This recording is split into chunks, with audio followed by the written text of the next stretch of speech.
नमस्कार, लक्षवेधीमध्ये आपल्या सगळ्यांचं स्वागत। मी प्रसाद काथे।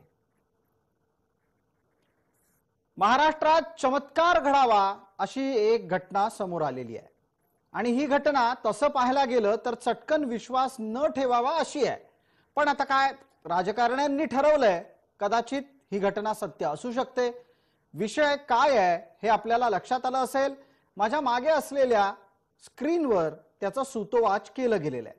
आतापर्यंत अखिल ब्रह्मांडाला पारशांची संख्या कमी होतीये हे माहित होतं, पण महाराष्ट्रात काय सांगा, महाराष्ट्रात चक्क ओबीसींची संख्या कमी झाली आहे। यापूर्वी मंडल आयोगानं महाराष्ट्रासह संपूर्ण भारतामध्ये ओबीसींची संख्या 54% जवळपास असेल असा संकेत दिला होता। त्याच्या आधारे महाराष्ट्रातल्या एका मातब्बर नेत्यानं 27% आरक्षण ओबीसींना दिलं। आता ज्या मंडल आयोगाच्या आधारे 27% आरक्षण ओबीसींना दिलं आणि त्याबद्दल स्वतःची पाठ थोपटून घेतली, त्यांनाच विचारायची वेळ आली आहे की ओबीसींचा महाराष्ट्रातला टक्का कुणी कमी केला। लक्षवेधीची चर्चा त्यावरच।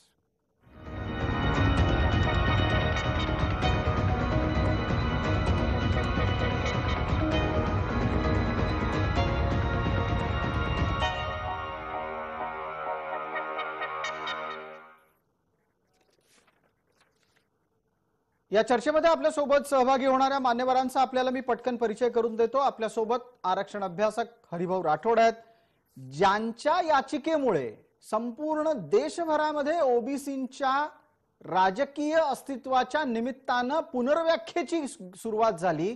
ते विकास गवळी आपल्या सोबत जोडले गेलेले आहेत। याचिकाकर्ता या नात्याने ते आपल्याला परिचित आहेत। आपल्या सोबत समता परिषदेचे प्रदेश प्रचारक आणि पर्यायानं छगन भुजबळांचे कट्टर समर्थक ज्ञानेश्वर दराडे जोडले गेलेत। सर्व मान्यवरांचं या चर्चेमध्ये आपण स्वागत करूयात। माझा पहिला प्रश्न आत्ताच्या घडीला पटकन विकास गवळी यांना असणार आहे। विकासराव, आपल्याला हरिभाऊ राठोड, आपल्या दोघांनाही मी हा टप्प्याटप्प्याने प्रश्न विचारतो, आपणही त्या संदर्भातला खुलासा करावा। 1990च्या दशकामध्ये मंडल आयोगानं सांगितलं की ओबीसींची संख्या अमुक अमुक इतकी आहे। त्यानंतर तुमच्या माहितीमध्ये ओबीसींच्या लोकसंख्येत फरक पडला का? तुमच्या घरात पोरबाळ तुम्हाला दिसली का, समोर आली का? आणि कशा पद्धतीनं ओबीसींचा वंश वृद्धी झालेला तुम्हाला दिसला?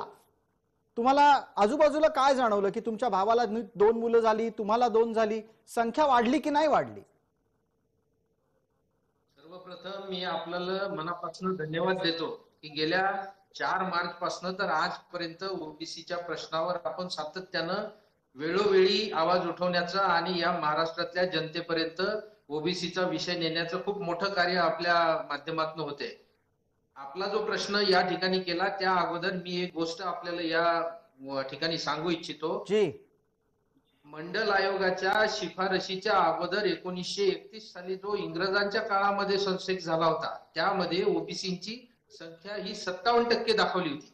आणि आजही तुम्ही जर नेटवर गेलात तर ती तुम्हाला निश्चितपणानं एक बटन दाबल्याच्या नंतर तो 57% आकडा समोर येईल। बिलकुल त्याच आकड्याला प्रमाण मानून माझा थेट प्रश्न आहे आपल्याला। माझा प्रश्न चुकला असेल तर तुम्ही माझा कान पकडू शकता, तुम्ही मला विचारू शकता, सांगू शकता। मला सरळ सांगा की मंडल आयोगानं ज्या संख्येत ओबीसींना मोजलं त्यानंतर ओबीसींना पुरवठा झाली की नाही, त्यांचा वंश वाढला असेल की नाही? मग हे ओबीसी 38% आणि 34% कुठनं झाले? म्हणजे 90च्या दशकातले ओबीसी असतात 50%पेक्षा जास्त, त्यानंतर आता 2022 मध्ये 34% 38% संख्या येते कुठून? तुमच्या माहितीसाठी एक गोष्ट सांगू इच्छितो की 27% आरक्षणाच्या शिफारशी मंडल आयोगानं ज्या वेळेला केल्या होत्या त्यावेळेला सुद्धा 54% दाखवली होती। मग आता ही 38% या राज्य सरकारमध्ये नेमक्या या लोकांनी किंवा या मंत्र्यांनी किंवा या आयोगानं हा आकडा आणलाच कुठून की 57% आणि 60% पर्यंत असलेल्या? आणि दुसरा एक महत्वाचा विषय सांगतो, 57% 1931 ला ओबीसीचा सेन्सेक्स होता, त्यामध्ये कुणबी जातीचं प्रमाणपत्र त्यावेळेला मिळत नव्हतं, मराठा समाजाचा समावेश त्यामध्ये नव्हता। म्हणजेच याचा अर्थ की मराठा समाज त्यामध्ये शेती करतो तो कुणबी या व्याख्येनुसार ज्यावेळेस ऍड झाला पंजाबराव देशमुखांच्या कृपेमुळे, तर निश्चित प्रमाणात 57% पेक्षा जास्त ओबीसीची संख्या होणार आहे. असं असताना सुद्धा हा 38% किंवा 33% आकडा या आयोगानं किंवा राज्य सरकारनं नेमका आणला कुठनं, हा खूप मोठा प्रश्न या राज्यासमोर उभा झालेला आहे. आणि याच्यामध्ये फक्तच हा प्रश्न नाही, तर याच्यामध्ये ओबीसीचं भविष्यामध्ये इतकं मोठं नुकसान या लोकांनी करून ठेवलेलं आहे. त्याचं कारण तुमच्या माहितीसाठी सांगतो की एससी एसटींना लोकसंख्येच्या प्रमाणामध्ये आरक्षण तर मिळतेच, परंतु बजेट सुद्धा मिळते. आपल्याला राजकीय आरक्षणासोबतच ओबीसींना त्यांच्या लोकसंख्येच्या प्रमाणामध्ये बजेट सुद्धा निश्चितपणानं मिळालं असतं, परंतु यांनी हे 38%वर आणून स्वतःच्या पायावर दगड पाडून घेतलाय. आणि यांना नेमकी ही घाई काय झाली हे मला समजत नाही. बिलकुल, याची उत्तर आपण टप्प्याटप्प्याने घेऊ. आपल्यासोबत समता परिषदेचे प्रतिनिधी आहेत, त्यांच्यापर्यंत हा विषय निश्चितच पोहोचलेला असेल. आपण आज आयोगाचे प्रतिनिधी बबनराव तायवाडे यांना सुद्धा या चर्चेमध्ये निमंत्रित केलं होतं, ते चर्चेत आलेले नाहीत. आता आपल्यासोबत ज्ञानेश्वर दराडे आहेत. दराडे साहेब, आवाज येतोय माझा आपल्यापर्यंत नीट? Yes sir, yes sir.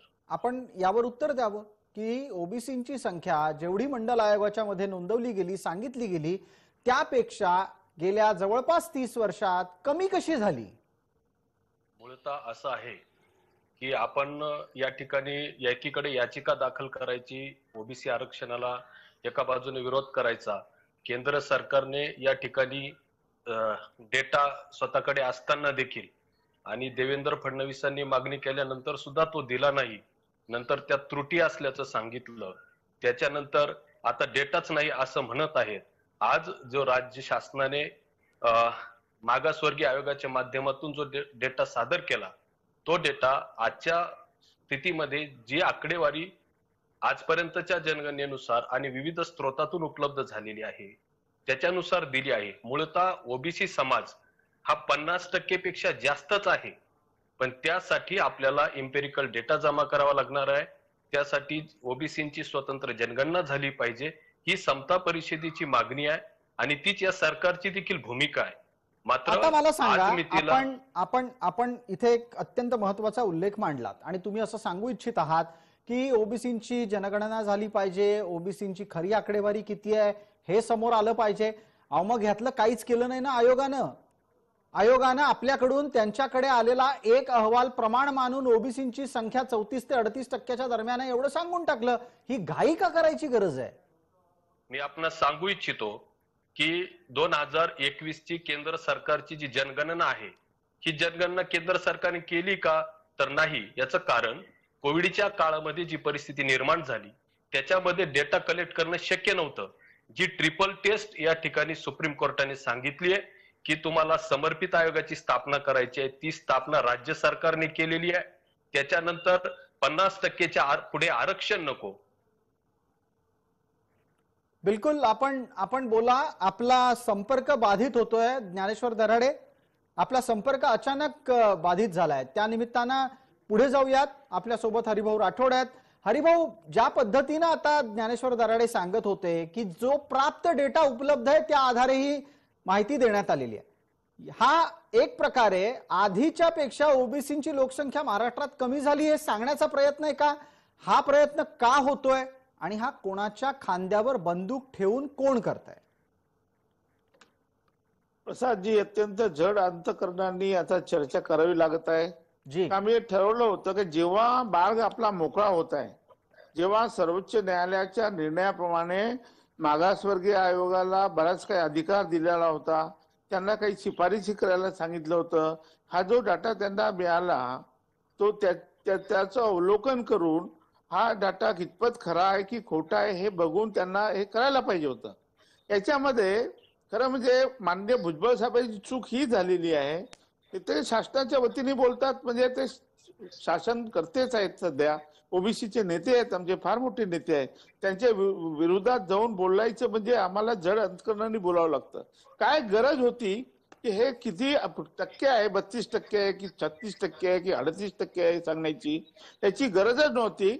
Even मागासवर्गीय आयोगाने सुद्धा हे आकडे आत्ताच सांगायची गरज नव्हती. आता फक्त केवळ त्यांच्याकडे आकडेवारी आहे आणि त्या आकडेवारीच्या आधारावर आम्ही एम्पिरिकल डाटा गोळा करू आणि लवकरच आम्ही आरक्षण देण्यासाठी 2-3 महिन्यामध्ये आम्ही हे एम्पिरिकल डाटा गोळा करू एवढं त्यांना सांगून खरं म्हणजे करायचं होतं.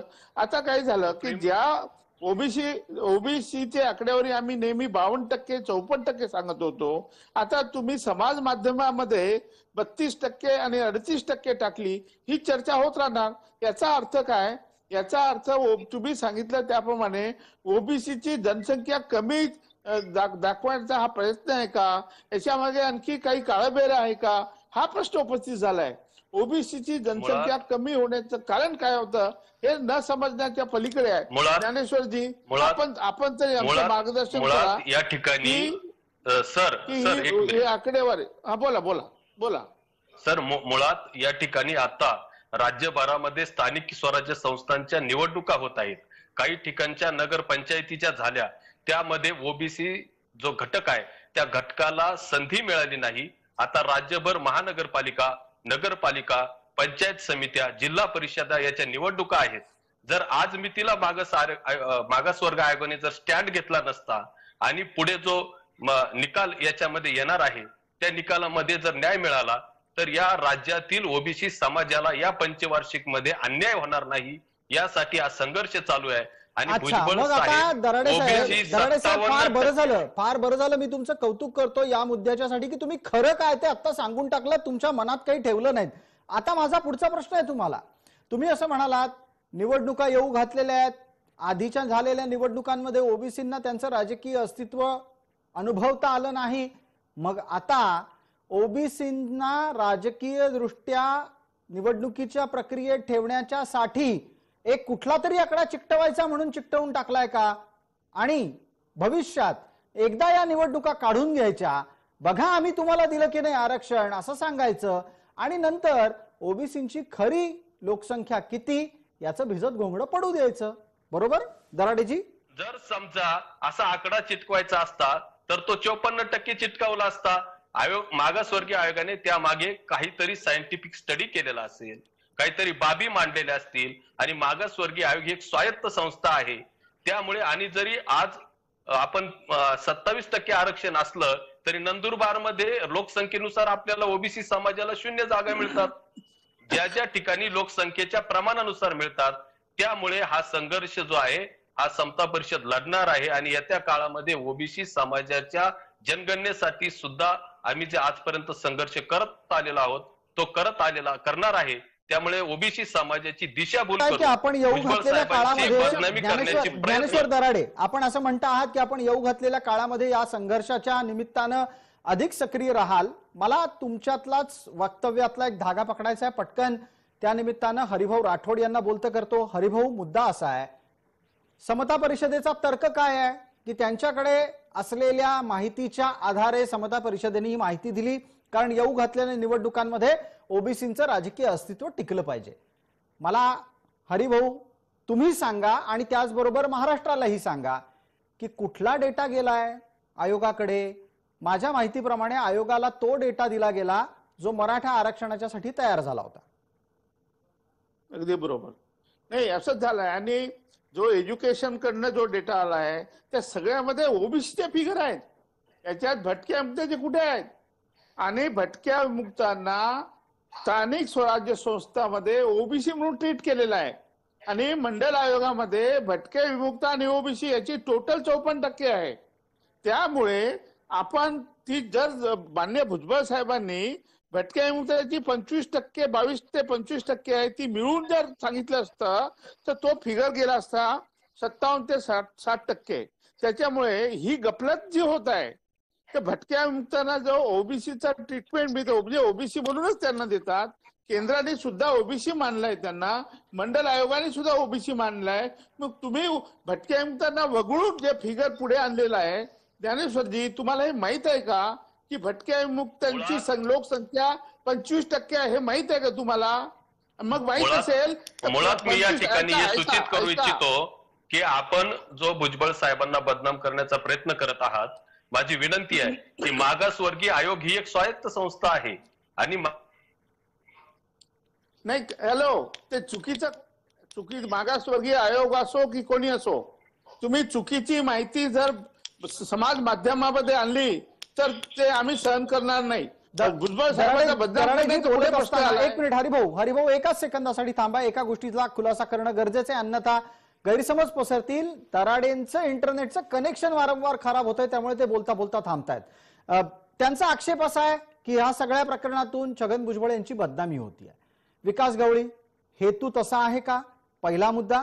दुसरा, छगन भुजबळांची बदनामी करून ओबीसींना 54% थोडंच आरक्षण मिळू शकतं. सर्वप्रथम भुजबळ साहेबांना आम्ही ओबीसीचा नेता म्हणून आजही मानतो. त्यांनी सेनेमधला काही कार्यकाळ जर सोडला तर त्यांनी ओबीसी साठी जे काही करता येईल तेवढं शक्य होईल तेवढं त्यांनी केलेलं आहे. यामध्ये आम्ही कधी आमचं दुमत नाही. परंतु मुद्दा आजच्या घडीला जर आपण ह्या केसकडे पाहिलं तर गेल्या 30 वर्षापासून सातत्यानं आपण जनगणनेची, ओबीसी जनगणनेची मागणी केली, परंतु ती अद्याप पूर्ण झाली नाही. मग आमच्या केसच्या माध्यमातून जर ओबीसीचं प्रमाण आयोगाच्या मार्फत ठरत होतं तर त्याला विनाकारण खीळ बसवून हा मराठा आरक्षणाच्या वेळेला जो डेटा मॅनिप्युलेट केलेला होता, जो त्यावेळेला ओबीसीची संख्या कमी दाखवली, मराठ्यांची संख्या जास्त दाखवली, तर तो डेटा आज रोजी वापरून खूप मोठं ओबीसीचं नुकसान या ठिकाणी झालेलं आहे. भुजबळ साहेबांना कदाचित हा विषय आता माहित नाही, यावर मी बोलणं काही योग्य होणार नाही, परंतु कुठेतरी गफलत या ठिकाणी झालेली आहे की 52, 54, 60% असलेला ओबीसी समाज 38%वर त्या ठिकाणी त्याला लिमिटमध्ये आणून ठेवलं. आणि हे आता वारंवार याच्यावर शिक्कामोर्तब झाल्याच्या नंतर वारंवार हा 38%च ओबीसीचा आकडेवारी समोर आणून ओबीसीला कुठेतरी त्या 52%च्या लाभापासून ठीक आहे. विकास गवळी दराडे जोडले गेलेले आहेत. दराडेजी, आपण पूर्णपणे आत्ता झालेला विषय ऐकलेला आहे असं मला वाटतं.